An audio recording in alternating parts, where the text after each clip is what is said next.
दिल्ली के श्रद्धा Warkar murder case में रोज नए खुलासे हो रहे हैं। साथ ही हत्या के आरोपी आफताब की दरिंदगी और डरावने चेहरे की भी कहानी छनकर सामने आ रही है। पुलिस सूत्रों के मुताबिक आफताब ने जिस कमरे में श्रद्धा की डेड बॉडी के टुकड़े फ्रिज में रखे थे, वह उसी कमरे में लगातार 18 दिन सोता रहा।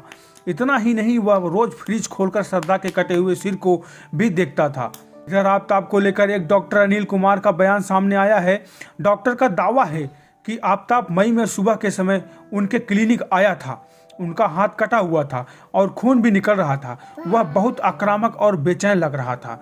मैंने उसके हाथ में स्टिच भी किए थे। जब मैंने चोट के बारे में पूछा तो उसने कहा कि फल काटते समय उसका हाथ कट गया था। 2 दिन पहले पुलिस आफताब को लेकर मेरे क्लिनिक आई थी। पुलिस ने मुझसे उसके इलाज के बारे में पूछा। मैंने उसकी पहचान की। डॉक्टर ने आगे बताया कि जब वह इलाज के लिए आया था तो काफ़ी कॉन्फिडेंट था, आंखें मिलाकर बातें करता था। वह अंग्रेजी में बोल रहा था। उसने मुझे बताया कि वह मुंबई से है और दिल्ली आया है क्योंकि यहाँ आईटी सेक्टर में अच्छे अवसर हैं। बता दें कि दिल्ली पुलिस दावा करती है कि मई में ही आफताब ने श्रद्धा की हत्या की थी और आरी से उसके 100 के 35 टुकड़े करके फ्रिज में रख दिया था। वह लगातार 18 दिन तक 100 के कुछ टुकड़े उठाता और जंगल में ले जाकर फेंक आता। सूत्रों के मुताबिक आफताब ने पुलिस के सामने कबूला कि मर्डर वाले दिन यानी 18 मई से 1 हफ्ते पहले ही आफताब ने श्रद्धा को मारने का मन बना लिया था। उस दिन भी श्रद्धा और आफताब का झगड़ा हुआ था। मैंने 11 मई को ही उसने मारने की ठान ली थी कि वह अचानक से इमोशनल हो गई और रोने लगी। इसीलिए मैंने तय किया कि अब इसे किसी और दिन मारूंगा। न्यूज एजेंसी से बातचीत में एक पुलिस अफसर ने कहा, आफताब ने पूछताछ में बताया कि वो वेब सीरीज और खास तौर पर क्राइम शोज देखने का आदी था। इन्हीं को देखकर उसने श्रद्धा के बॉडी पार्ट को फ्रिज में रखने का तरीका सीखा। इतना ही नहीं, इन्हीं सीरीज और शोज के जरिए उसने यह भी सीखा कि कैसे श्रद्धा को फैमिली और फ्रेंड की नज़रों में जिंदा दिखाया जाए। के लिए वो श्रद्धा के इंस्टाग्राम प्रोफाइल और अकाउंट को अपडेट रखने के लिए उस पर पोस्ट करता था। किसी ने उसकी मदद नहीं की थी। न्यूज एजेंसी से बातचीत में श्रद्धा के पिता विकास ने कहा, मेरी उससे आखिरी बार 2021 में हुई थी। तब मैंने उससे पूछा था कि तुम्हारा लिव इन पार्टनर कैसा है। उसने ज़्यादा कुछ नहीं बताया था। मुझे तो यह भी नहीं पता था कि वो दिल्ली शिफ्ट हो गई है।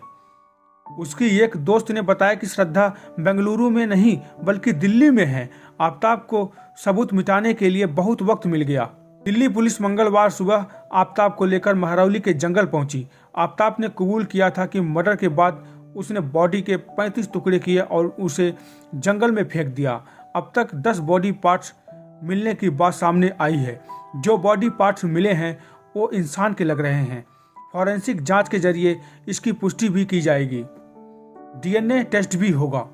एक और चौंकाने वाली बात ये सामने आई है कि आफताब ने मर्डर के बाद एक लड़की को फ्लैट पर बुलाया था। तब श्रद्धा के बॉडी पार्ट्स फ्लैट में ही थे। आफताब और दूसरी लड़की डेटिंग ऐप के जरिए मिले थे।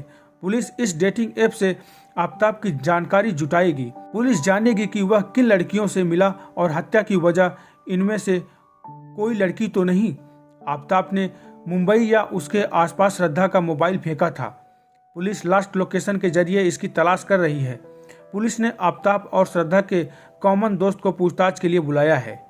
आफताब 15 दिन पहले पालघर के वसई स्थिति हाउसिंग सोसाइटी में अपने घर आया था। सोसाइटी के एक मेंबर ने मंगलवार को कहा कि आफताब अपने परिवार को मुंबई शिफ्ट करने के लिए यहाँ आया था। बाद वह दिल्ली लौट गया। श्रद्धा के पिता विकास वारकर ने कहा, मुझे ये मामला लव जिहाद का लगता है। मेरी अपील है कि आफताब को फांसी दी जाए। श्रद्धा अपने चाचा के ज़्यादा करीब थी पर ज़्यादा बातचीत नहीं करती थी और आफताब से कभी संपर्क नहीं रहा। सामने आया है कि डेटिंग ऐप के जरिए श्रद्धा ने आफताब से संपर्क किया था। ऐप पर फीमेल मेंबर ही सबसे पहले मैच में दिखाए जा रहे मेल मेंबर को कांटेक्ट कर सकती हैं। अगर सेम सेक्स वाले मेंबर के बीच बातचीत हो रही है तो कोई भी मेंबर पहले मैसेज कर सकता है। मर्डर के बाद आफताब ने डेटिंग ऐप एम्बल के जरिए दूसरी लड़की से संपर्क किया। एक लड़की को फ्लैट पर बुलाया भी। रिपोर्ट में कहा जा रहा है कि जब दूसरी लड़की घर आई तो श्रद्धा की बॉडी के टुकड़े फ्रिज में ही रखे थे। उन्हें आफताब ने अलमारी में छिपा दिया। दिल्ली पुलिस अब अंबल से जानकारी मांगने की तैयारी कर रही है। पता करना है कि मर्डर के बाद जो लड़की आफताब के घर आई थी वो कौन है।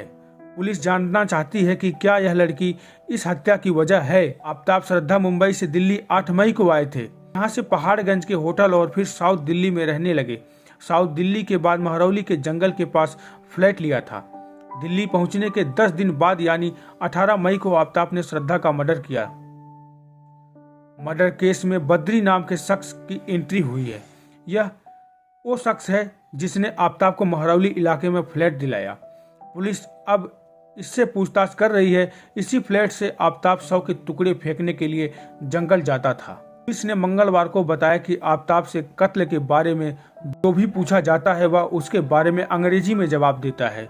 ऐसा नहीं है कि उसे हिंदी नहीं आती, पर वो अंग्रेजी में ज़्यादा कंफर्टेबल है। उसने कबूल किया, यस आई किल हर। आफताब मुंबई के वसई में श्रद्धा के घर से महज 3 किलोमीटर की दूरी पर रहता था। यूनिक पार्क नाम की बिल्डिंग के 301 नंबर फ्लैट में श्रद्धा उससे कई बार मिलने भी आई थी। पड़ोसियों ने उसे देखा था। 2019 में जब दोनों लिव इन में रहने लगे तो श्रद्धा ने परिवार से नाता तोड़ दिया। आफताब अपनी फैमिली से मिलने आया करता था।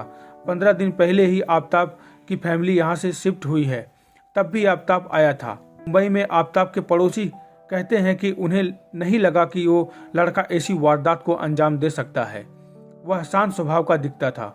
सोशल मीडिया पर खुद को फेमिनिस्ट, पर्यावरणित सपोर्ट और बिल्डर दिखाता था। श्रद्धा मर्डर केस में अब सवाल ये है कि आखिर उसका मर्डर कब हुआ।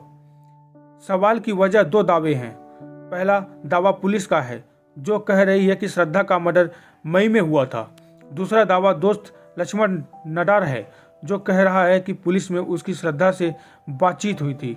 लक्ष्मण ने दावा सोमवार को एक इंटरव्यू में किया। उसने बताया कि जुलाई में श्रद्धा ने व्हाट्सएप के जरिए उससे कमेंट भी किया था। श्रद्धा काफ़ी डरी हुई थी। तब उसने कहा था कि मुझे बचा लो वरना आफताब मार डालेगा। आफताब ने वारदात से पहले अमेरिकी क्राइम शो डेक्टरस समेत कई क्राइम मूवीज और शोज देखे थे। सबूत मिटाने के लिए गूगल पर खून साफ करने का तरीका भी ढूंढा था। इसके बाद भी उसने श्रद्धा का मर्डर किया और आरी से काटकर उसकी बॉडी के 35 टुकड़े किए। 18 दिन तक रोज रात 2 बजे जंगल में श्रद्धा के टुकड़े फेंके। दोस्तों, इस केस की और जानकारी के लिए हमारे चैनल को सब्सक्राइब करें ताकि आपको ऐसी जानकारी हमेशा मिलती रहे। वीडियो अच्छी लगी हो तो लाइक ज़रूर करें। धन्यवाद।